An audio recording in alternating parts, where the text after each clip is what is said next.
जय हिंद आप सभी को। तो चलिए शुरुआत करते हैं।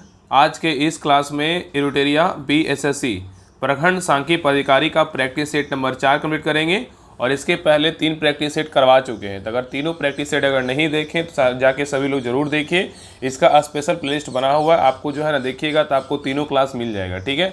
और बाकी जितने भी इस चैनल पे क्लास आता है सभी क्लास को देखा कीजिए, चाहे बिहार पुलिस हो, बिहार दरोगा हो, चाहे बिहार SSC हो, चाहे अदर एग्जाम का तैयारी करते हैं आप सभी लोग जो है ना इस चैनल पे जितने क्लास आता है सभी क्लास को देखा कीजिए। आपके लिए जो है ना सारे क्लास करवाया जाता है, ठीक है। और इसका जो है ना जिनको भी बुक चाहिए, अगर लगता है कि हमें बुक से प्रैक्टिस सेट लगाना है तो आप सभी लोग जो है ना नज़दीकी जो आपके बुक स्टॉल है वहाँ पे आप जाकर के बुक जो है ना उसको ले सकते हैं, ठीक है। और बाकी अगर PDF चाहिए तो सभी क्लास जितने भी क्लास करवाए हैं तो सभी का PDF आपको मिल जाएगा, तो वहाँ पर जो जा करके जो है PDF ले लीजिएगा, ठीक है। डिस्क्रिप्शन में लिंक दिया हुआ है राहुल स्टडी ग्रुप के नाम से, तो आपको उसी चैनल पे जाकर जो है टेलीग्राम चैनल ज्वाइन कर लीजिएगा। उसमें 19,000 प्लस मेंबर है, तो आपको उसी पर जो है ना आपको टेलीग्राम चैनल पे ही आपको PDF मिलेगा। तो वहाँ से जो है ना अपना मैथ रीडिंग जितने भी दिया रहता है मैथ रीडिंग बना लीजिएगा, ठीक है। तो बाकी GK GS तो यहाँ हम कंप्लीट करवा ही दे रहे हैं, बाकी मैथ रीडिंग सारा डिटेल के साथ आपको सोल्यूशन के साथ आपको सारा 150 क्वेश्चन का जो है ना आपको 20 से 30 पेज में आपको सारा मिल जाएगा, ठीक है। तो चलिए शुरुआत करते हैं practice set number 4। Practice set number 4 का पहला क्वेश्चन ये कह रहा है कि हेस का नियम उष्मागतिकी के किस सिद्धांत पर आधारित है, बताइए। बहुत ही अच्छा क्वेश्चन है। इसमें सारे जो क्वेश्चन है ना, साइंस का बात करें, GK का बात करें और GS का बात करें, आपको सारे और करेंट अफेयर्स का बात करें, सारे क्वेश्चन अब बहुत इंपॉर्टेंट। अगर आप शुरू से क्लास देख रहे होंगे तो आपको पता चल गया कि इसमें कितना महत्वपूर्ण क्वेश्चन जो है ना दिया हुआ है, ठीक है। चलिए बताइए इसका आंसर क्या होगा। कह रहा है कि हेस का नियम उष्मागतिकी के किस सिद्धांत पर आधारित है, बताइए। तो एक का सही उत्तर होगा ऑप्शन नंबर 1, पहला सिद्धांत पे क्या है तो आधारित है। तो हेस का नियम उष्मागतिकी के प्रथम नियम पे क्या है तो आधारित है। और उष्मागतिकी के प्रथम नियम अनुसार ऊर्जा का ना ही निर्माण किया जा सकता है और ना ही विनिष्ट किया मतलब नष्ट किया जा सकता है, ठीक है। ऊर्जा को एक रूप से दूसरे रूप में रूपांतरित किया जा सकता है, ठीक है, याद रखिएगा। नेक्स्ट है करा कि प्रेकत्व का SI मात्रक क्या है, बताइए। प्रेकत्व का SI मात्रक क्या है, बताइए। तो 2 का सही उत्तर होगा ऑप्शन नंबर 1, हेनरी है। क्या है तो हेनरी है। प्रेकत्व का SI मात्रक क्या है तो हेनरी है, जिसको S से डिनोट करेंगे। और इसका नाम जोसेफ हेनरी नामक अमेरिकी वैज्ञानिक के नाम पर रखा गया था, ठीक है। नेक्स्ट आइए कह रहा है कि निम्न कथनों में कौन सा प्लास्टिसिटी के गुण को संदर्भित करता है, बताइए। क्वेश्चन कह रहा है कि निम्न कथनों में से कौन सा प्लास्टिसिटी के गुण को संदर्भित करता है, बताइए। तो 3 का सही उत्तर होगा ऑप्शन नंबर D, यह किसी सामग्री की तनाव की स्थिति में बिना टूटे अस्थायी विरूपण से गुजरने की क्षमता है, ठीक है, याद रखिएगा। तो क्वेश्चन कह रहा है कि कौन सा प्लास्टिसिटी के गुण को संदर्भित करता है, तो यह किसी सामग्री की तनाव की स्थिति में बिना टूटे अस्थायी विरूपण से क्या करता है, गुजरने की क्षमता है, ठीक है। नेक्स्ट है ये कह रहा है कि न्यूटन के गति के किस नियम को गैलीलियो का नियम भी कहते हैं, बताइए। क्वेश्चन कह रहा है कि न्यूटन के गति के किस नियम को गैलीलियो का नियम भी कहते हैं, बताइए। किस नियम को कहते हैं, बताइए। तो 4 का सही उत्तर होगा ऑप्शन नंबर 1, प्रथम नियम को कहते हैं। किसको कहते हैं तो प्रथम नियम को कहते हैं, ठीक है। तो न्यूटन के गति के प्रथम नियम अनुसार यदि कोई वस्तु विराम अवस्था में है तो वह विराम अवस्था में ही रहेगी जब तक कोई बाह्य बल लाकर जो इसकी अवस्था में परिवर्तन ना करे, ठीक है, याद रखिएगा। और न्यूटन की गति के प्रथम नियम को गैलीलियो का नियम या जड़त्व का नियम कहा जाता है, ठीक है। और न्यूटन के प्रथम नियम से ही क्या मिलता है तो बल का परिभाषा मिलता है, ठीक है। ये सभी पॉइंट याद रखिएगा।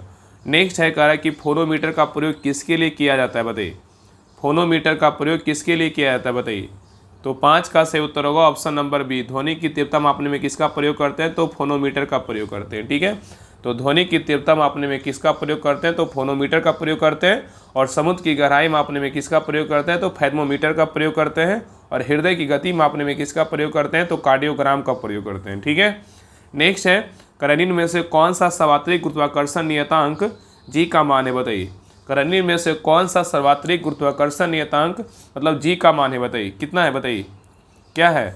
तो 6 का सही उत्तर होगा option number C, 6.67 × 10⁻11 newton metre square प्रति kg स्क्वायर है, ठीक है, याद रखिएगा। नेक्स्ट है कह रहा है किसी समान ऊंचाई से अलग अलग भार की वस्तुएं गिराई जाएगी तो निम्न में से कौन सा कथन सही होगा, बताइए। कह रहा है किसी समान ऊंचाई से अलग अलग भार की वस्तुएं गिराई जाएगी तो निम्न में से कौन सा कथन सही होगा, बताइए। तो 7 का सही उत्तर होगा ऑप्शन नंबर C, त्वरण एक समान रहेगा। क्या रहेगा, त्वरण एक समान रहेगा, ठीक है। नेक्स्ट है यदि अवतल दर्पण में किसी वस्तु को P तथा F के बीच रखा जाता है तो प्रतिबिंब कहाँ बनेगा बताइए। कह रहा है यदि अवतल दर्पण में किसी वस्तु को P तथा F के बीच रखा जाता है तो प्रतिबिंब कहाँ बनेगा बताइए। तो 8 का सही उत्तर होगा ऑप्शन नंबर डी, दर्पण के पीछे बनेगा। कहाँ बनेगा, तो दर्पण के पीछे बनेगा। तो याद रखिए कि यदि अवतल दर्पण में किसी वस्तु को P तथा F के बीच रखा जाता है तो प्रतिबिंब कहाँ बनेगा, दर्पण के पीछे बनेगा। ठीक है, और प्रतिबिंब का आकार क्या होगा, तो बड़ा होगा, और प्रतिबिंब क्या होगा, आभासी तथा क्या होगा, तो सीधा होगा। ठीक है, नेक्स्ट क्वेश्चन पे आइए। नेक्स्ट है निम्न में से कौन सा एक प्रोटीन का कार्य नहीं है बताइए। कह रहा है कि निम्न में से कौन सा एक प्रोटीन का कार्य नहीं है बताइए, कौन नहीं है। तो देखिए पहला कह रहा है कि एंजाइम के रूप में शरीर में जैव रासायनिक अभिक्रियाओं का तीव्र करना, ये कार्य है। ठीक है, और नेक्स्ट है आनुवांशिक लक्षणों के विकास को नियंत्रित करना, ये भी कार्य है। और नेक्स्ट है कोशिकाओं के भीतर आनुवांशिक सूचना संग्रहित करना, ये क्या है, तो कार्य नहीं है। ठीक है, और नेक्स्ट है कोशिका के आकार तथा आंतरिक संगठन को बनाए रखना, एक कार्य है। तो यहाँ पे क्या बोला था, प्रोटीन का कार्य नहीं है, जिसका सही उत्तर क्या होगा, ऑप्शन नंबर सी क्या है, तो सही है। ठीक है, याद रखिएगा।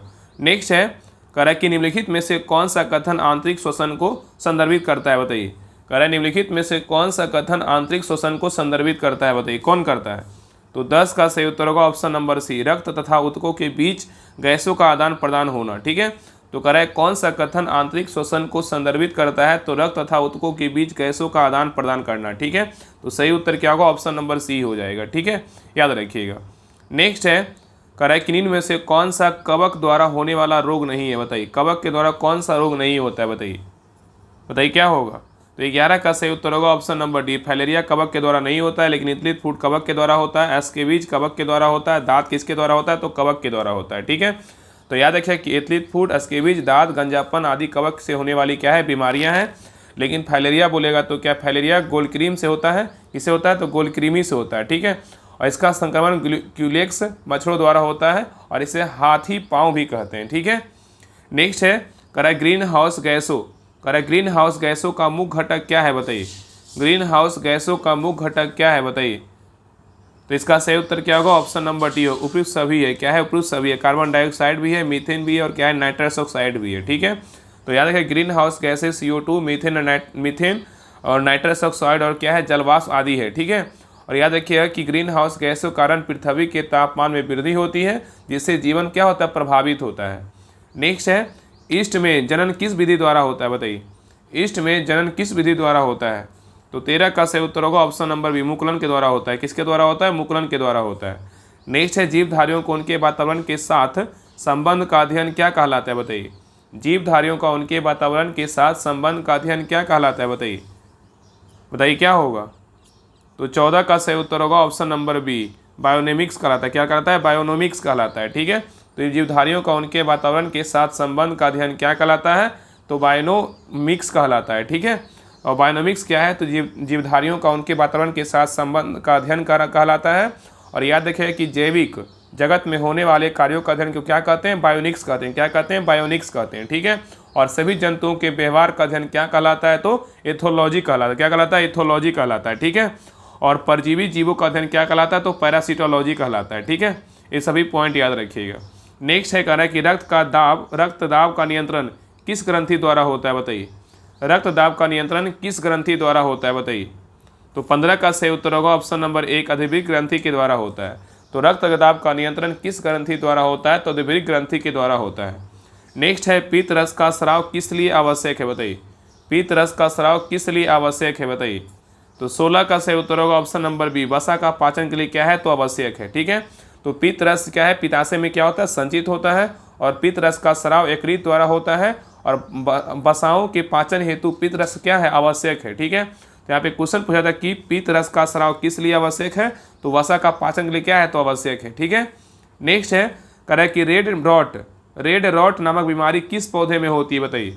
रेड रॉट नामक बीमारी किस पौधे में होती है बताइए।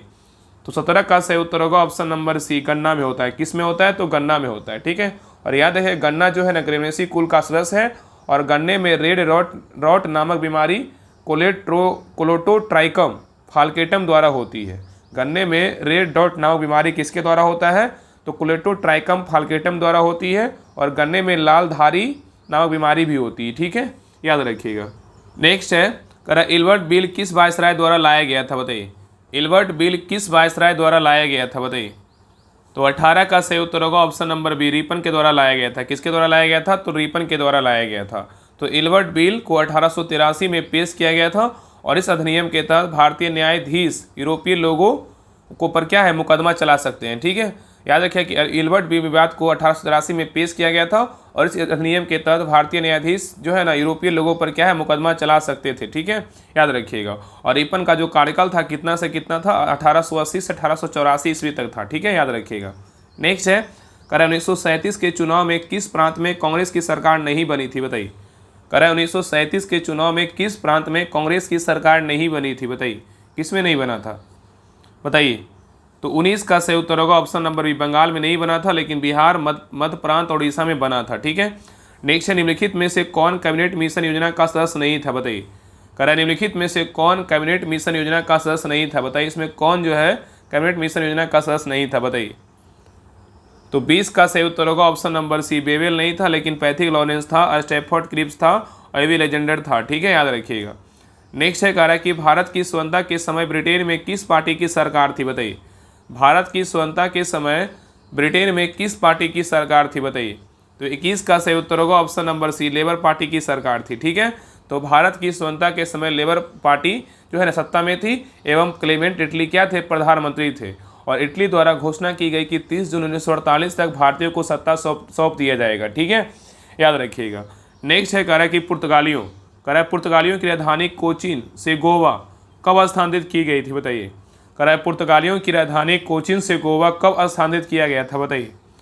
तो 22 का सही उत्तर होगा ऑप्शन नंबर डी, 1530 ईस्वी में स्थानांतरित किया गया था। ठीक है, तो याद रखिए कि 1498 में प्रथम पुर्तगाली नाविक वास्को डी गामा भारत पहुंचा था और 1503 में पुर्तगालियों ने अपना पहला दुर्ग कोचीन में स्थापित किया था और फ्रांसिस्को डी अल्मेडा पुर्तगालियों का पहला गवर्नर था, जिसे 1505 में क्या किया गया था? नियुक्त किया गया था। ठीक है, और 1510 में अल्बुकर्क में गोवा को बीजापुर से छीना था। 1510 में अल्बुकर्क में जो है अल्बुकर्क ने गोवा को बीजापुर से छीना था और 1530 में जो है ना गोवा को राजधानी बनाया गया था। तो यहाँ पे क्वेश्चन कर रहा है कि पुर्तगालियों की राजधानी कोचीन से गोवा मतलब कब स्थानांतरित किया गया था? 1530 में किया गया था। ठीक है, नेक्स्ट है, करा निम्नलिखित में से कौन सा गुफा मंदिर जैन, बौद्ध तथा हिंदू धर्म तीनों धर्मों के लिए क्या है तो प्रसिद्ध है? बताइए। करा निम्नलिखित में से कौन सा गुफा मंदिर जैन, बौद्ध तथा हिंदू धर्म तीनों धर्मों के लिए क्या है? प्रसिद्ध है। बताइए कौन सा है? तो 23 का सही उत्तर होगा ऑप्शन नंबर सी, एलोरा है। क्या है? तो एलोरा है। ठीक है, तो याद रखिए कि एलोरा गुफा मंदिर महाराष्ट्र के औरंगाबाद में स्थित है तथा यह हिंदू धर्म, बौद्ध धर्म तथा जैन धर्म से क्या है तो संबंधित है। ठीक है, नेक्स्ट है कह रहा है कि विश्व का पहला गणतंत्र वैशाली में किसके द्वारा स्थापित किया गया? बताइए। कह रहा है कि विश्व का पहला गणतंत्र वैशाली में किसके द्वारा स्थापित किया गया था? बताइए। तो 24 का सही उत्तर होगा ऑप्शन नंबर बी, लिच्छवी के द्वारा किया गया था। तो याद रखिए कि विश्व का पहला गणतंत्र वैशाली के लिच्छवी द्वारा क्या है स्थापित किया गया था और वैशाली बुद्ध काल का सबसे बड़ा क्या था तो गणराज्य था और लिच्छवी वज्जी संघ में क्या था सर्व प्रमुख था। ठीक है, नेक्स्ट है कह निम्नलिखित युगों में से कौन सुमेलित नहीं है? इसमें गलत बोल रहा है कि कौन इसमें गलत है? बताइए। तो देखिए पहला कह रहा है कि जवाहरलाल नेहरू के द्वारा हिंद स्वराज लिखा गया, ये क्या है तो गलत है। हिंद स्वराज किसके द्वारा लिखा गया तो महात्मा गांधी के द्वारा लिखा। किसके द्वारा? महात्मा गांधी के द्वारा लिखा गया है। और मौलाना अबुल कलाम आज़ाद के द्वारा क्या लिखा गया तो इंडिया विंस फ्रीडम पुस्तक के लेखक कौन है तो मौलाना अबुल कलाम आज़ाद है। और इंडियन स्ट्रगल के लेखक कौन है? सुभाष चंद्र बोस है। और अनहैप्पी इंडिया के लेखक बोलेगा तो लाला लाजपत राय है। इसका सही उत्तर क्या होगा तो ऑप्शन नंबर ए क्या है तो गलत है। ठीक है, हिंद स्वराज के लेखक कौन है तो महात्मा गांधी है। ठीक है, याद रखिएगा। नेक्स्ट है कह रहा है कि निम्नलिखित में से सुमेलित कीजिए, निम्नलिखित को सुमेलित कीजिए, इसमें मिलाना है कौन किसका होगा। तो देखिए पानीपत का तृतीय युद्ध, बताइए पानीपत का तृतीय युद्ध कब हुआ था? बताइए। तो पानीपत का तृतीय युद्ध कब हुआ? 1761 में हुआ था। कब हुआ? 1761 में हुआ था। ठीक है, और तराइन का द्वितीय युद्ध कब हुआ था? तो तराइन का द्वितीय युद्ध कब हुआ था? बताइए। तो तराइन का द्वितीय युद्ध कब हुआ था? 1192 में हुआ था। कब हुआ था? 1192 में हुआ था। ठीक है, और हल्दी घाटी का युद्ध कब हुआ था? तो हल्दी घाटी का युद्ध 1576 में हुआ था। कब हुआ? 1576 में हुआ था। और तराइन का प्रथम युद्ध कब हुआ था? 1191 में हुआ था। ठीक है, याद रखिएगा। तो इसका सही उत्तर क्या होगा तो ऑप्शन नंबर डी हो जाएगा, 2 4 1 3। ठीक है, याद रखिएगा। नेक्स्ट है कह सिख धर्म के पवित्र ग्रंथ आदि ग्रंथ का संकलन कब किया गया था? बताइए। कह रहा है सिख धर्म के पवित्र ग्रंथ आदि ग्रंथ का संकलन कब किया गया था? तो 27 का सही उत्तर होगा ऑप्शन नंबर डी, 1604 ईस्वी में किया गया था। ठीक है, याद रखिएगा। नेक्स्ट है खुली श्रृंखला वाले हाइड्रोकार्बन जिनमें C डबल बॉन्ड C बंद होता है क्या कहलाते हैं बताइए। कह रहा है खुली श्रृंखला वाले हाइड्रोकार्बन जिनमें C डबल बॉन्ड C बंद होता है क्या कहलाता है बताइए। तो 28 का सही उत्तर होगा ऑप्शन नंबर सी, एल्कीन कहते हैं। क्या कहते हैं? एल्कीन कहते हैं। ठीक है, नेक्स्ट है करनिन में से कौन सा ऑक्साइड उभयधर्मी है बताइए। करनिन में से कौन सा ऑक्साइड उभयधर्मी है बताइए, कौन है। तो 29 का सही उत्तर होगा ऑप्शन नंबर बी, SnO2 है। क्या है? तो SnO2 है। ठीक है, तो उभयधर्मी ऑक्साइड अम्ल एवं क्षारक दोनों की भांति क्या करता है? तो कार्य करता है। इसमें याद रखिए कि Al2O3, ZnO, PbO, SnO2 प्रमुख क्या है? उभयधर्मी ऑक्साइड है। ठीक है, याद रखिएगा। नेक्स्ट है कह रहा है कि कौन सा बहुलक गर्म करने पर मृदु नहीं होता है बताइए। कह रहा है कि कौन सा बहुलक गर्म करने पर मृदु नहीं होता है बताइए, कौन नहीं होता है। तो 30 का सही उत्तर होगा ऑप्शन नंबर बी, बैकेलाइट। क्या होगा? बैकेलाइट नहीं होता है। ठीक है, तो बैकेलाइट को गर्म करने पर यह मृदु नहीं होता है। ठीक है, नेक्स्ट है कह रहा है गोबर गैस में कौन सा अवयव सर्वाधिक पाया जाता है बताइए। गोबर गैस में कौन सा अवयव सर्वाधिक पाया जाता है बताइए। तो 31 का सही उत्तर होगा ऑप्शन नंबर 1, मीथेन पाया जाता है। कौन पाया जाता है? मीथेन पाया जाता है। नेक्स्ट है इनमें से कौन सी धातु कमरे के ताप पर तरल अवस्था में होती है बताइए। करानीन में से कौन सी धातु कमरे के ताप पर तरल अवस्था में होती है बताइए। तो 32 का सही उत्तर होगा ऑप्शन नंबर बी, ब्रोमीन होता है। क्या होता है? तो ब्रोमीन होता है। तो ब्रोमीन एक क्या है? द्रव अधातु है और ब्रोमीन साधारण ताप पर गहरे लाल बादामी रंग के द्रव के रूप में पाया जाता है और ब्रोमीन का उपयोग फोटोग्राफी में प्रयुक्त होने वाली सिल्वर ब्रोमाइड यौगिक के उत्पादन में और कार्बनिक रसायन में प्रतिकारक के रूप में आदि में किया जाता है। ठीक है, नेक्स्ट है निम्नलिखित में से नाइट्रोजन का कौन सा ऑक्साइड उदासीन है बताइए। करा निम्नलिखित में से नाइट्रोजन का कौन सा ऑक्साइड उदासीन है बताइए। तो 33 का सही उत्तर होगा ऑप्शन नंबर डी, N2O है। क्या है? तो N2O है। ठीक है, तो उदासीन ऑक्साइड वे ऑक्साइड होते हैं जो अम्ल या क्षार से अभिक्रिया नहीं करते हैं। ठीक है, याद रखिएगा। नेक्स्ट है नाइट्रोजन गैस के अणु में निम्न में से कौन सा आबंध पाया जाता है बताइए। नाइट्रोजन गैस के अणु में निम्न में से कौन सा आबंध पाया जाता है बताइए, क्या होगा। तो 34 का सही उत्तर होगा ऑप्शन नंबर बी, त्रिसहसंयोजी पाया जाता है। याद रखिएगा कि नाइट्रोजन गैस के अणु में त्रिसहसंयोजी आबंध होते हैं और वायुमंडल में सर्वाधिक 78% क्या है? नाइट्रोजन पाया जाता है और 2 नाइट्रोजन परमाणु 3 इलेक्ट्रॉनों को साझा करते हैं और 3 सहसंयोजन बंधन बनाते हैं और 1 नाइट्रोजन अणु क्या है? बनाते हैं। ठीक है, नेक्स्ट है करा आयोडीन। करा कि आयोडीन निम्न में से किस रूप में पाया जाता है बताइए। आयोडीन निम्न में से किस रूप में पाया जाता है। तो 35 का सही उत्तर होगा ऑप्शन नंबर सी, ठोस में पाया जाता है। किस में पाया जाता है? तो ठोस में पाया जाता है। ठीक है, याद रखिए कि आयोडीन एक क्या है? रासायनिक तत्व है। ठीक है, और आयोडीन हमारे आहार के प्रमुख पोषक तत्वों में से एक है और इसकी कमी से दिमाग और शरीर के विकास से जुड़ी कई बीमारियां होती है और यह एक ठोस के रूप में पाया जाने वाला क्या है? तो तत्व है। कौन? आयोडीन। ठीक है, और इसका परमाणु संख्या आयोडीन का बोले कितना होता है? तो 53 होता है और आयोडीन स्थिर हैलोजन में सबसे भारी होती है। ठीक है, नेक्स्ट है करा निम्नलिखित में से कौन सा सही सुमेलित नहीं है। इसमें गलत पूछा, इसमें कौन जो है ना गलत है, मतलब सही नहीं है। बताइए कौन है। तो देखिए पहला कह रहा है कि दूसरी अनुसूची में किसका वर्णन है। तो संवैधानिक प्राधिकारियों के वेतन एक बिल्कुल क्या है? तो सही है। दूसरी अनुसूची में क्या है? संवैधानिक प्राधिकारियों के वेतन बिल्कुल क्या है? तो सही है। और शपथ का प्रारूप बोलेगा तो तीसरी अनुसूची में बिल्कुल क्या है? तो सही है। और 7वीं सूची में क्या है? विधायी शक्तियों का वितरण है, ये भी क्या है? तो सही है। और नेक्स्ट देखिए कह रहा है 5वीं सूची में क्या है? राज्यसभा की सीटों का आवंटन, ये क्या है? तो गलत है। ये क्या है? तो गलत है। तो 36 का सही उत्तर क्या होगा? तो ऑप्शन नंबर डी होगा। याद रखिए कि राज्यसभा में सीटों का आवंटन के बारे में बोलेगा तो किस अनुसूची में? तो चौथी में। किस में? तो चौथी में। याद रखिए किस में? तो चौथी में है। ठीक है, याद रखिएगा। और जबकि 5वीं सूची में क्या है? तो अनुसूचित जातियों तथा जनजातियों के क्षेत्रों के प्रशासन एवं क्या है? नियंत्रण से संबंधित है। तो याद रखिए कि राज्यसभा में सीटों का आवंटन बोलेगा तो क्या होगा? चौथी अनुसूची हो जाएगा। और याद रखिए कि अनुसूचित जातियों तथा जनजातियों के क्षेत्रों के प्रशासन एवं नियंत्रण से संबंधित कौन सा अनुसूची है? तो 5वीं अनुसूची है। ठीक है, इसका सही उत्तर क्या होगा? ऑप्शन नंबर डी होगा। ठीक है, याद रखिएगा। नेक्स्ट कह रहा है कि नियंत्रक एवं महालेखा परीक्षक मतलब कै के संदर्भ में निम्नलिखित कथनों विचार कीजिए। इसमें कह रहा है कि दिए गए कूट के अनुसार सही विकल्प का चयन कीजिए। बताइए क्या होगा। तो देखिए पहला कह रहा है इसका प्रावधान संविधान के भाग 5 में किया गया है। नियंत्रक एवं महालेखा परीक्षक का जो है प्रावधान संविधान के भाग 5 में किया गया है। यहाँ अनुच्छेद बोलेगा तो कितना? 148 से 151 है। ये बिल्कुल क्या है? तो सही है। और यह राष्ट्रपति के प्रसाद पर्यंत पर पद धारण करता है, ये क्या है? तो गलत है। और इसका वेतन नियंत्रक एवं महालेखा परीक्षक का वेतन जो है ना एवं अन्य शर्तें संसद द्वारा निर्धारित होती है। ये क्या है? तो बिल्कुल सही है। ठीक है, ये बिल्कुल क्या है? सही है। तो 1 और 3 क्या है? सही। इसका सही उत्तर क्या होगा? ऑप्शन नंबर सी क्या है? तो सही है। याद रखिएगा ना कि नियंत्रक एवं महालेखा परीक्षक जो है ना नियुक्ति राष्ट्रपति द्वारा, और कार्यकाल बोलेगा तो 6 वर्ष या 65 वर्ष, जो पहले हो जाए तब तक जो है ना ये अपने पद पर रह सकते हैं। ठीक है, और इसके पदमुक्ति सर्वोच्च न्यायालय के न्यायाधीश को पद से हटाने क्या क्या है? रीति के मतलब उसके समान है। ठीक है, याद रखिएगा। नेक्स्ट है, कह रहा है कि भारतीय संविधान में राष्ट्रपति के चुनाव की प्रक्रिया किस देश के संविधान से ली गई है? बताइए। क्वेश्चन कह रहा है कि भारतीय संविधान में राष्ट्रपति के चुनाव की प्रक्रिया किस देश के संविधान से लिया गया है? बताइए क्या होगा? तो 38 का सही उत्तर होगा ऑप्शन नंबर सी, आयरलैंड से लिया गया। कहाँ से लिया गया? तो आयरलैंड से लिया गया। ठीक है, तो भारतीय संविधान में राष्ट्रपति के चुनाव की प्रक्रिया कहाँ से लिया गया है? तो आयरलैंड से लिया गया है। और इसके अलावा राज्य के नीति निर्देशक तत्व तथा राष्ट्रपति द्वारा राज्यसभा में साहित्य, कला, विज्ञान तथा समाजसेवी आदि के क्षेत्र में ख्याति प्राप्त व्यक्तियों का मनोनयन भी बोलेगा तो कहाँ से लिया गया है? तो आयरलैंड से लिया गया है। ठीक है, नेक्स्ट है, निम्नलिखित विगुण में से कौन सा सम्मिलित नहीं है? इसमें गलत पूछा है, कौन सा एक गलत है? बताइए। तो देखिए, पहला कह रहा है कि पेडोलॉजी में किसका अध्ययन होता है? पौधे की जीवाश्मों का अध्ययन होता है। क्या है? तो गलत है। पेडोलॉजी में किसका अध्ययन होता है? तो मृदा का अध्ययन होता है। किसका अध्ययन होता है? तो मृदा का अध्ययन होता है, मतलब मिट्टी का अध्ययन होता है, और इसलिए क्या है? तो गलत है।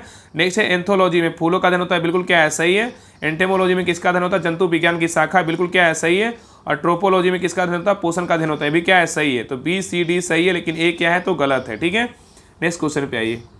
नेक्स्ट है, कह रहा है कि भारतीय राष्ट्रीय अंतरिक्ष प्रबंधन और प्राधिकरण केंद्र मतलब जो है इन स्पेस का मुख्यालय कहाँ है? बताइए। कह रहा है भारतीय राष्ट्रीय अंतरिक्ष संवर्धन और प्राधिकरण केंद्र का मुख्यालय कहाँ है? बताइए। तो 40 का सही उत्तर होगा ऑप्शन नंबर बी, अहमदाबाद में। कहाँ है? तो अहमदाबाद में है।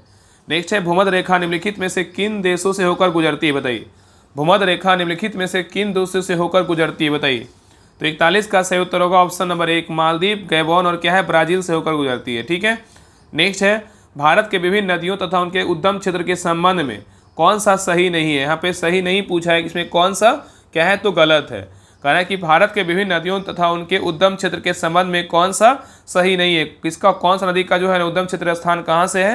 इसमें बताना है कि कौन सा गलत है। बताइए।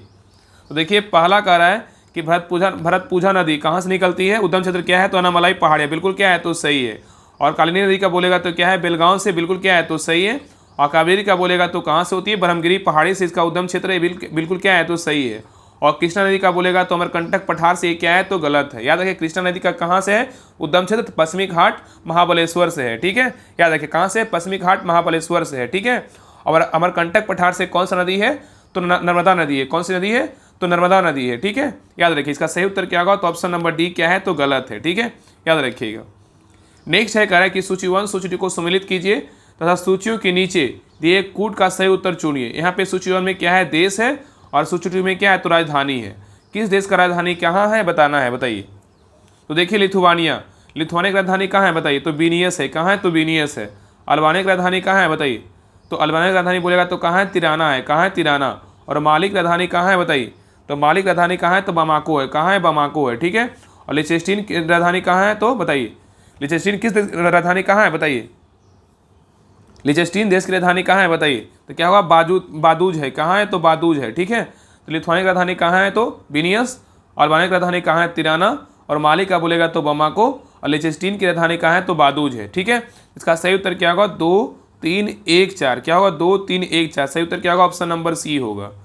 नेक्स्ट आइए, कह रहा है कि क्षोभ सीमा के संबंध में निम्नलिखित में से कौन सा कथन सही नहीं है? यहाँ पे सही नहीं पूछा है, कौन सा कथन सही नहीं है? बताइए।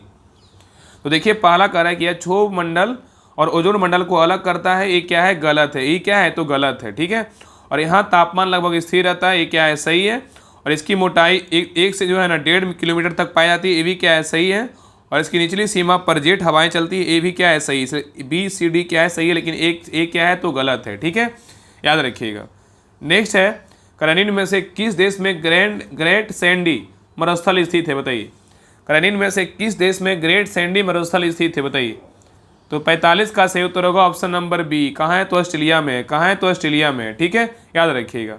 नेक्स्ट है, निम्न में से किस परियोजना को इंदिरा सागर बांध जो है ना परियोजना भी कहा जाता है? बताइए। निम्न में से किस परियोजना को इंदिरा सागर बांध परियोजना कहा जाता है? बताइए। तो 46 का सही उत्तर होगा ऑप्शन नंबर सी, पोलावरम परियोजना क्या बोलते हैं? तो इंदिरा सागर बांध परियोजना कहते हैं। ठीक है, तो कह निम्न में से किस परियोजना को इंदिरा सागर बांध परियोजना भी कहा जाता है? तो पोलावरम परियोजना कहा जाता है। ठीक है, याद रखिएगा। नेक्स्ट क्वेश्चन पे आइए। नेक्स्ट है, कह रहा है कि भारत आने वाले प्रजातियों को सही कालक्रम के अनुसार व्यवस्थित कीजिए। भारत आने वाले प्रजातियों को सही कालक्रम के अनुसार व्यवस्थित कीजिए। बताइए कौन पहले आया था? तो इसमें याद रखिएगा ना कि भारत आने वाला सबसे पहला प्रजाति बोलेगा तो कौन था? निग्रो था। कौन था? निग्रो था। ठीक है, भारत में आने वाला सबसे पहला प्रजाति बोलेगा तो कौन था? निग्रो था। इसके बाद कौन आया था? तो प्रोटो ऑस्ट्रेलॉइड आया था। ठीक है, उसके बाद कौन आया था? भूमध्यसागरीय आया था। ठीक है, और इसके बाद कौन आया था? नॉर्डिक आया था। ठीक है, तो इन दो प्रजातियों के बाद जो है ना मिलकर हड़प्पा सभ्यता की शुरुआत हुई थी, और नॉर्डिक प्रजाति जो है ना भारत में सबसे अंत में आया था। ठीक है, तो इसका सही उत्तर क्या होगा? 3 4 2 1, 3 4 2 1। इसका सही उत्तर क्या होगा? ऑप्शन नंबर बी होगा। ठीक है, नेक्स्ट है, कह रहा है अखिल भारतीय हस्तकला बोर्ड की स्थापना कब हुआ था? बताइए, अखिल भारतीय हस्तकला बोर्ड की स्थापना कब हुआ था? तो 48 का सही उत्तर होगा ऑप्शन नंबर 1, 1953 में हुआ था। कब हुआ था? 1953 में हुआ था। नेक्स्ट है, भारत में बेरोजगारी के आंकड़े प्रकाशित करता है कौन? करता है, बताइए। भारत में बेरोजगारी के आंकड़े प्रकाशित करता है कौन? करता है। तो 49 का सही उत्तर होगा ऑप्शन नंबर बी, राष्ट्रीय प्रतिदर्श सर्वेक्षण कार्यालय प्रकाशित करता है। ठीक है, तो क्वेश्चन कह रहा है कि भारत में बेरोजगारी के आंकड़े प्रकाशित करता है कौन? तो याद रखिए, राष्ट्रीय प्रतिदर्श सर्वेक्षण कार्यालय प्रकाशित करता है। ठीक है, तो भारत में बेरोजगारी संबंधित आंकड़े राष्ट्रीय प्रतिदर्श सर्वेक्षण कार्यालय NSSO द्वारा जारी किया जाता है। ठीक है, नेक्स्ट है, निम्नलिखित में से कौन सी समिति या समितियां गरीबी से संबंधित नहीं है? बताइए, कह रहा है निम्नलिखित में से कौन सी समिति या समितियां गरीबी से संबंधित नहीं है? बताइए कौन नहीं है? तो देखिए, पहला लकड़वाला समिति। लकड़वाला समिति का संबंध किससे? तो गरीबी से है। और श्री रंगनाथन समिति का संबंध किससे है? तो गरीबी से है। और तेंदुलकर समिति का संबंध किससे है? तो गरीबी से है। लेकिन नरसिम्हन समिति का संबंध जो है ना गरीबी से नहीं है।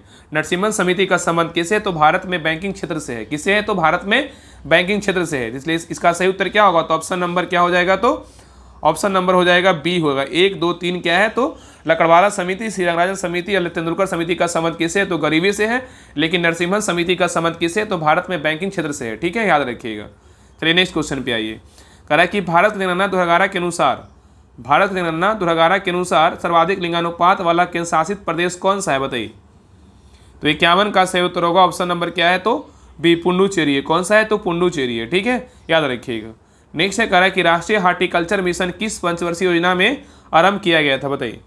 कह रहा है कि राष्ट्रीय हार्टिकल्चर मिशन किस पंचवर्षीय योजना में आरंभ किया गया था? बताइए। तो 52 का सही उत्तर होगा ऑप्शन नंबर डी, 10वीं पंचवर्षीय योजना के तहत क्या गया? आरंभ किया गया था। ठीक है, तो राष्ट्रीय बागवानी मिशन 2005-6 में क्या है? 10वीं पंचवर्षीय योजना के तहत जो है ना प्रारंभ किया गया था। और इस योजना के उद्देश्य में भारत में बागवानी क्षेत्र में समग्र विकास तथा उत्पादन जो है ना वृद्धि करना था। ठीक है, और 10वीं पंचवर्षीय योजना का जो कार्यकाल था 2002 से कितना था? 2007 तक था। ठीक है, याद रखिएगा। और इस पंचवर्षीय योजना का उद्देश्य देश में गरीबी और बेरोजगार समाप्त करना था तथा अगले 10 वर्षों में प्रति व्यक्ति आय दोगुनी करना प्रस्तावित किया गया था। ठीक है, याद रखिए। इसका सही उत्तर क्या होगा? तो ऑप्शन नंबर डी होगा। नेक्स्ट आइए, कह रहा है कि भारतीय संविधान की प्रस्तावना में उल्लेखित शब्दों का क्रम निम्न में से कौन सा है? बताइए। भारतीय संविधान की प्रस्तावना में उल्लेखित शब्दों का क्रम निम्न में से कौन सा है? बताइए। तो 53 का सही उत्तर होगा ऑप्शन नंबर बी, संपूर्ण प्रभुत्व संपन्न समाजवादी पद निरपेक्ष और क्या है? लोकतांत्रिक गणराज है। ठीक है, तो क्वेश्चन कह रहा है कि भारतीय संविधान की प्रस्तावना में उल्लेखित सही क्रम बताना है। इसका सही उत्तर क्या होगा? संपूर्ण प्रभुत्व संपन्न समाजवादी पद निरपेक्ष और क्या होगा? लोकतांत्रिक गणराज होगा। सही उत्तर क्या होगा? ऑप्शन नंबर बी होगा। ठीक है, याद रखिएगा। नेक्स्ट क्वेश्चन पे आइए। नेक्स्ट है, निम्नलिखित युग्म में से कौन सा युग्म अनुच्छेद प्रावधान क्या सम्मिलित नहीं? इसमें गलत पूछा, इसमें कौन सा गलत है? देखिए, पहला कर अनुच्छेद 126 में किसका वर्णन है? तो उच्चतम न्यायालय में तदस्थ न्यायाधीशों की नियुक्ति, ये क्या है? तो गलत है। याद रखिए, उच्चतम न्यायालय में तदस्थ न्यायाधीशों की नियुक्ति बोलेगा तो इसका अनुच्छेद कौन सा किसमें वर्णन है? 127 में। किसमें? अनुच्छेद 127 में है। ठीक है, याद रखिएगा। अनुच्छेद 126 में क्या है? तो याद रखिए, उच्चतम न्यायालय के कार्यकारी मुख्य न्यायाधीशों की नियुक्ति का उल्लेख है। 126 में किसका उल्लेख है? तो उच्चतम न्यायालय के कार्यकारी मुख्य न्यायाधीश की नियुक्ति का उल्लेख है। और उच्चतम न्यायालय के तटस्थ न्यायाधीश की नियुक्ति का उल्लेख किसमें है? तो याद रखिए, इसमें किसमें है? तो इसमें इसका अनुच्छेद जो है 127 होगा। क्या होगा? अनुच्छेद 127 में वर्णन किया गया है। ठीक है, इसलिए ए क्या है? तो ए नंबर क्या है? तो गलत है। आगे देखिए, अनुच्छेद 132 में क्या है? तो उच्चतम न्यायालय की अपीलीय अधिकारिता का वर्णन है। ये भी क्या है? तो सही है। अनुच्छेद 143 में क्या है? तो उच्चतम न्यायालय की परामर्श शक्ति है। ये भी क्या है? तो सही है। अनुच्छेद 125 में क्या है? न्यायाधीशों का वेतन। ये क्या है? तो सही है। तो बी, सी और डी क्या है? बिल्कुल सही है। लेकिन ए क्या है? तो गलत है। ठीक है, याद रखिए उच्चतम न्यायालय के तदर्थ न्यायाधीश की नियुक्ति बोलेगा तो अनुच्छेद कितना होगा, 127 हो जाएगा। और 126 में क्या है, तो उच्चतम न्यायालय के कार्यकारी मुख्य न्यायाधीश की नियुक्ति का उल्लेख है। ठीक है, याद रखिए। इसलिए BCD क्या है, सही है, एक क्या है, गलत है। ये सभी इंपॉर्टेंट अनुच्छेद, इसलिए जो है ना सभी को याद रखिएगा। नहीं अगर याद रहे तो कॉपी में जो है नोट कर लीजिएगा, क्योंकि ये सब अनुच्छेद जो है ना बहुत इंपॉर्टेंट है। चलिए आगे देखिए। नेक्स्ट है वैश्विक जलवायु स्थिति रिपोर्ट प्रत्येक वर्ष किस संगठन द्वारा जारी की जाती है, बताइए। कह रहा है कि वैश्विक जलवायु स्थिति रिपोर्ट प्रत्येक वर्ष किस संगठन द्वारा जारी की जाती है, बताइए। तो 55 का सही उत्तर होगा ऑप्शन नंबर डी, विश्व मौसम विज्ञान संगठन WMO के द्वारा जारी किया जाता है। ठीक है, याद रखिएगा। नेक्स्ट है केंद्रीय बजट 2023-24 के अनुसार अमृतकाल सप्तऋषि प्राथमिकताओं में शामिल नहीं है, कौन शामिल नहीं है, बताइए। कह रहा है कि केंद्रीय बजट 2023-24 के अनुसार अमृतकाल सप्तऋषि प्राथमिकताओं में शामिल नहीं है, कौन शामिल नहीं है। तो 56 का सही उत्तर होगा ऑप्शन नंबर डी, नारी सशक्तिकरण शामिल नहीं है, लेकिन समावेशी विकास है, युवा शक्ति है, अवसंरचना और क्या है, निवेश है। ठीक है, इसमें जो है ना 7 तरह के समावेशी विकास है, अंतिम व्यक्ति तक पहुंचाना, और अवसंरचना एवं निवेश है, संभावनाओं को उन्मुक्त करना है, हरित विकास है, युवा शक्ति और क्या है, वित्तीय क्षेत्र, ये सब की क्या है, तो शामिल है। 7 प्रकार का जो है ना शामिल है। ठीक है, याद रखिएगा। इसमें क्या है, नारी सशक्तिकरण नहीं है। ठीक है, इसका सही उत्तर क्या होगा, ऑप्शन नंबर डी। नेक्स्ट है, कह रहा है कि संघीय सरकार का सबसे महत्वपूर्ण लक्षण है, बताइए क्या है। संघीय सरकार का सबसे महत्वपूर्ण जो लक्षण है क्या है, बताइए। तो 57 का सही उत्तर होगा ऑप्शन नंबर बी, संघ एवं राज्यों के बीच क्या है, शक्तियों का विभाजन है। ठीक है, नेक्स्ट है, निम्न में से किसे वायुमंडल का द्वितीयक प्रदूषक के रूप में जाना जाता है, बताइए। निम्न में से किसे वायुमंडल का द्वितीयक प्रदूषक के रूप में जो है ना जाना जाता है, बताइए क्या होगा। निम्न में से किसे वायुमंडल का द्वितीयक प्रदूषक के रूप में जाना जाता है, बताइए। तो 58 का सही उत्तर होगा ऑप्शन नंबर ए, क्या होगा, O3 होगा। क्या होगा, तो O3 होगा। ठीक है, तो याद रखिए कि द्वितीय प्रदूषक किसे कहते हैं, तो प्राथमिक प्रदूषकों की वातावरणीय पदार्थों से अंतरक्रिया से उत्पन्न प्रदूषक द्वितीय प्रदूषक कहलाते हैं। ठीक है, जिसमें क्या है, तो ओजोन है, जिसमें क्या है, तो ओजोन है। ठीक है, याद रखिए। और क्या है, पेरोक्सी एसिटिल नाइट्रेट भी होता है। ठीक है, नेक्स्ट है, कह रहा है कि भारतीय संविधान के किस संशोधन के तहत उच्च न्यायालय के न्यायाधीशों की सेवानिवृत्ति की आयु 60 से 62 वर्ष की गई है, बताइए। क्वेश्चन कह रहा है कि भारतीय संविधान के किस संशोधन के तहत उच्च न्यायालय के न्यायाधीशों की सेवानिवृत्ति की आयु 60 से 62 वर्ष की गई, बताइए। कौन सा संविधान संशोधन है, तो 59 का सही उत्तर होगा ऑप्शन नंबर 15वें संविधान संशोधन है। ठीक है, याद रखिएगा। तो भारतीय संविधान के 15वें संविधान संशोधन अधिनियम 1963 के द्वारा उच्च न्यायालय के न्यायाधीशों की सेवानिवृत्ति की आयु 60 से वर्ष से जो है ना 62 वर्ष बढ़ाकर कर दिया गया। ठीक है, याद रखिएगा। नेक्स्ट है, विश्व रेबीज दिवस कब मनाया जाता है, बताइए। विश्व रेबीज दिवस कब मनाया जाता है, तो 60 का सही उत्तर होगा ऑप्शन नंबर क्या होगा, तो ए, 28 सितंबर को क्या मनाते हैं, तो विश्व रेबीज दिवस मनाते हैं। ठीक है, अंतर्राष्ट्रीय साक्षरता दिवस कब मनाते हैं, तो 8 सितंबर को मनाते हैं। ठीक है, याद रखिएगा। अंतर्राष्ट्रीय साक्षरता दिवस कब मनाते हैं, तो 8 सितंबर को मनाते हैं। अंतर्राष्ट्रीय शांति दिवस कब मनाते हैं, तो 21 सितंबर को मनाते हैं। अब विश्व मानवतावादी दिवस कब मनाते हैं, 19 अगस्त को क्या मनाते हैं, तो विश्व मानवतावादी दिवस मनाते हैं। और विश्व हेपेटाइटिस दिवस कब मनाते हैं, तो 28 जुलाई को मनाते हैं, तो विश्व हेपेटाइटिस दिवस मनाते हैं। ठीक है, और विश्व जनसंख्या दिवस कब मनाते हैं, 11 जुलाई को क्या मनाते हैं, विश्व जनसंख्या दिवस मनाया जाता है। ठीक है, याद रखिएगा। नेक्स्ट है, कह रहा है कि फरवरी 2025 में artificial intelligence AI action summit का आयोजन कहाँ किया गया है, बताइए। कह रहा है कि फरवरी 2025 में artificial intelligence AI action summit का आयोजन कहाँ किया गया है, बताइए। तो 61 का सही उत्तर होगा ऑप्शन नंबर सी, फ्रांस में किया गया है। नेक्स्ट है, ट्रांसपेरेंसी इंटरनेशनल द्वारा जारी भ्रष्टाचार धारणा सूचकांक CPI 2024 में भारत 180 देशों में किस स्थान पर है, बताइए। कह रहा है कि ट्रांसपेरेंसी इंटरनेशनल द्वारा जारी भ्रष्टाचार धारणा सूचकांक में भारत 180 देशों में किस स्थान पर है, बताइए। तो 62 का सही उत्तर होगा ऑप्शन नंबर डी, कितने स्थान पर, 96वां स्थान पर है। ठीक है, याद रखिएगा। नेक्स्ट है, कह रहा हाल ही में इसरो ने पहले स्पेस डॉकिंग मिशन SpaceX को किससे लॉन्च किया है, बताइए। कह रहा है हाल ही में इसरो ने पहले स्पेस डॉकिंग मिशन SpaceX को किससे लॉन्च किया है, बताइए। तो 63 का सही उत्तर होगा ऑप्शन नंबर सी, PSLV C60 से लॉन्च किया गया है। ठीक है, नेक्स्ट है, 7 महाद्वीपों की सबसे ऊंची चोटियों पर चढ़ाई करने वाली दुनिया की सबसे कम उम्र की पर्वतारोही कौन बनी है, बताइए। कह रहा है कि 7 महाद्वीपों की सबसे ऊंची चोटियों पर चढ़ाई करने वाली दुनिया की सबसे कम उम्र की महिला पर्वतारोही कौन बनी है, बताइए क्या होगा। तो 64 का सही उत्तर होगा ऑप्शन नंबर 1, काम्या कार्तिकेयन बनी है। कौन बनी है, काम्या कार्तिकेयन बनी है। नेक्स्ट है, 38वें राष्ट्रीय खेल 2024 में बिहार को कुल कितने पदक प्राप्त हुए हैं, बताइए। 38वें राष्ट्रीय खेल 2024 में बिहार को कुल कितने पदक प्राप्त हुए हैं, बताइए। तो 65 का सही उत्तर होगा ऑप्शन नंबर सी, 12 पदक मिले। कितने मिले, तो 12 पदक मिले। ठीक है, तो याद रखिए कि 38वें राष्ट्रीय खेल 2025 में बिहार ने कुल 12 पदक जीते हैं, जिसमें 1 स्वर्ण है, 6 रजत है और क्या है 5 कांस्य पदक क्या है तो शामिल है। ठीक है, नेक्स्ट है जनवरी 2025 में भारत सरकार ने सकल घरेलू उत्पाद GDP की गणना के लिए कौन सा आधार वर्ष अपनाने की घोषणा की है, बताइए। क्वेश्चन कर रहा है कि जनवरी 2025 में भारत सरकार ने सकल घरेलू उत्पाद GDP की गणना के लिए कौन सा आधार वर्ष अपनाने की घोषणा की है, बताइए। तो 66 का सही उत्तर होगा ऑप्शन नंबर सी, वर्ष 2022 से कितना है तो 23 है। ठीक है, नेक्स्ट है करा किस देश की विक्टोरिया कजेर-थेल्विंग को 73वां मिस यूनिवर्स 2024 चुना है, बताइए। करा किस देश की विक्टोरिया कजेर-थेल्विंग को 73वां मिस यूनिवर्स 2024 चुना गया है, बताइए। तो 67 का सही उत्तर होगा ऑप्शन नंबर बी, डेनमार्क को चुना गया। किसको चुना गया? डेनमार्क को चुना गया। ठीक है, तो कह रहा है किस देश की विक्टोरिया कजेर-थेल्विंग को 73वां मिस यूनिवर्स 2024 चुना गया, तो डेनमार्क की थी। कहाँ की थी? डेनमार्क की थी। ठीक है, याद रखिएगा। नेक्स्ट है भारत और ओमान संयुक्त नौसैनिक अभ्यास नसीम अल बहर का आयोजन कहाँ किया गया, बताइए। पहला क्वेश्चन तो याद रखिएगा कि नसीम अल बहर जो अभ्यास होता है ना, किन दो देश के बीच होता है, तो भारत और ओमान के बीच होता है। ठीक है, और इसका आयोजन कहाँ किया गया है, तो याद रखिए 68 का सही उत्तर क्या होगा ऑप्शन नंबर ए, गोवा में किया गया। कहाँ किया है? गोवा में किया गया। ठीक है, नेक्स्ट है दिसंबर 2024 में सबसे कम उम्र में विश्व शतरंज चैंपियनशिप जीतने वाले खिलाड़ी कौन है, बताइए। दिसंबर 2024 में सबसे कम उम्र में विश्व शतरंज चैंपियनशिप जीतने वाले खिलाड़ी कौन है, बताइए। तो 69 का सही उत्तर होगा ऑप्शन नंबर 1, डी गुकेश है। कौन है? डी गुकेश है। ठीक है, याद रखिएगा। याद रखिएगा कि भारत के 18 वर्षीय ग्रैंड मास्टर जो है डी गुकेश मतलब गुकेश डोमाराजू ने चीन के डिंग लिरेन को सिंगापुर में खिताबी मुकाबले में 7.5 से 6.5 से हराकर विश्व शतरंज चैंपियन का खिताब अपने नाम किया है। ठीक है, कौन किए हैं? डी गुकेश किए हैं। ठीक है, नेक्स्ट है गुजरात के घरचोला को भौगोलिक संकेत GI टैग किसके लिए दिया गया है, बताइए। गुजरात के घरचोला को भौगोलिक संकेत GI टैग किसके लिए दिया गया है, बताइए। तो 70 का सही उत्तर होगा ऑप्शन नंबर 1, पारंपरिक हस्तशिल्प के लिए दिया गया है। ठीक है, नेक्स्ट कह रहा है कि बिहार बजट 2025-26 में सबसे ज़्यादा खर्च किस विभाग अथवा क्षेत्र में करने का प्रावधान है, बताइए। कह रहा है कि बिहार बजट 2025-26 में सबसे ज़्यादा खर्च किस विभाग अथवा क्षेत्र में करने का प्रावधान है, बताइए। बहुत ही अच्छा क्वेश्चन है, बताइए इसका आंसर क्या होगा।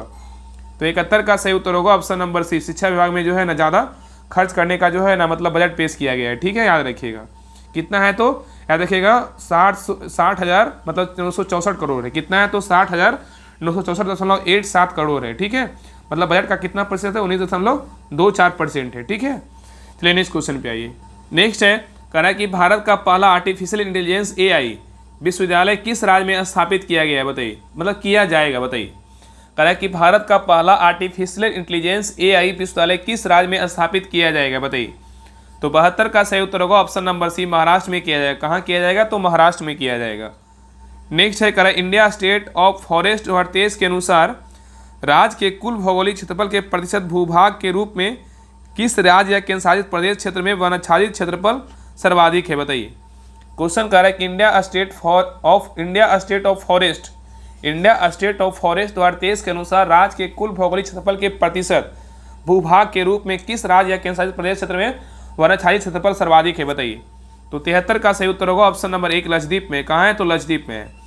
नहीं देखिए कह रहा है केंद्रीय बजट 2025-26 में वित्त मंत्री राजकोषीय घाटे फिस्कल डिफिसिट का लक्ष्य GDP का कितना प्रतिशत रखा गया है, बताइए। कह रहा है केंद्रीय बजट 2025-26 में वित्त मंत्री ने राजकोषीय घाटे फिस्कल डिफिसिट का लक्ष्य GDP का कितना प्रतिशत रखा है, बताइए। तो 74 का सही उत्तर होगा ऑप्शन नंबर सी, 4.4% रखा है। नहीं देखिए लास्ट क्वेश्चन है कह रहा है कि वर्ष 2025 में कितने व्यक्तियों को पद्म पुरस्कार दिए जाने की घोषणा केंद्र सरकार द्वारा की गई है, बताइए। कह रहा है कि वर्ष 2025 में कितने व्यक्तियों को पद्म पुरस्कार दिए जाने की घोषणा केंद्र सरकार के द्वारा किया गया, बताइए। तो 75 का सही उत्तर होगा ऑप्शन नंबर बी, 139 व्यक्तियों को पद्म पुरस्कार देने की घोषणा किया गया है। याद रखिए साल 2025 में कुल 139 व्यक्तियों को पद्म पुरस्कार देने की घोषणा केंद्र सरकार के द्वारा किया गया है, जिसमें 7 क्या है? पद्म विभूषण है, 19 क्या है? तो पद्म भूषण है, तथा 113 क्या है? तो पद्म श्री पुरस्कार देने की घोषणा किया गया है। ठीक है, और इसमें याद रखिए इस पुरस्कार में जो है ना 23 महिलाएं हैं और 10 क्या है? विदेशी व्यक्ति हैं। ठीक है, याद रखिएगा। तो ये रहा प्रैक्टिस सेट नंबर 4 रहा। आप लोग क्लास कैसा लगा आप लोग कमेंट सेक्शन में जरूर बताइएगा, और आप लोग कमेंट कर दिया कि आप लोग का कितना नंबर आया। और आप सभी लोग जो है ना मैथ लिंक का क्वेश्चन बना लीजिएगा। आपको सारा जो है ना इसका PDF हम टेलीग्राम चैनल पर डाल देंगे, तो सभी लोग टेलीग्राम चैनल ज्वाइन कर लीजिएगा। डिस्क्रिप्शन में लिंक दिया हुआ राहुल स्टडी ग्रुप के नाम से, तो टेलीग्राम चैनल जो है लिंक पे क्लिक करके सभी लोग ज्वाइन कर लीजिएगा वहाँ पे जो है ना जुड़ करके जो है सारे मैथ और रीडिंग बना लीजिएगा, ठीक है। ये देखिए सारा जो है ना कम से कम लगभग 20 से 30 पेज का PDF होगा, उसमें 50 रीडिंग है और 25 मैथ है, ठीक है। ये सारा आप बना लीजिए, साथ में जो है ना सारा आपको डिटेल सोल्यूशन के साथ आपको जो है हम PDF दे देंगे, ठीक है। तो सभी लोग तुरंत ज्वाइन कर लीजिएगा और सभी से रिक्वेस्ट है क्लास को लाइक करके जरूर जाइएगा। और जितने लोग बाद में क्लास देखेंगे सभी लोग आप सभी से रिक्वेस्ट है क्लास को सभी लोग लाइक जरूर कीजिएगा और शेयर जरूर कीजिएगा और सभी लोग सब्सक्राइब जरूर कीजिएगा। और PDF के लिए सभी लोग तुरंत ज्वाइन कर लीजिएगा। आप लोग को जो है ना वहाँ पर क्लास जैसे आता है वैसे क्लास का PDF आपको मिल जाएगा, ठीक है। तो मिलते हैं नेक्स्ट क्लास में, तब तक के लिए जय हिंद जय भारत।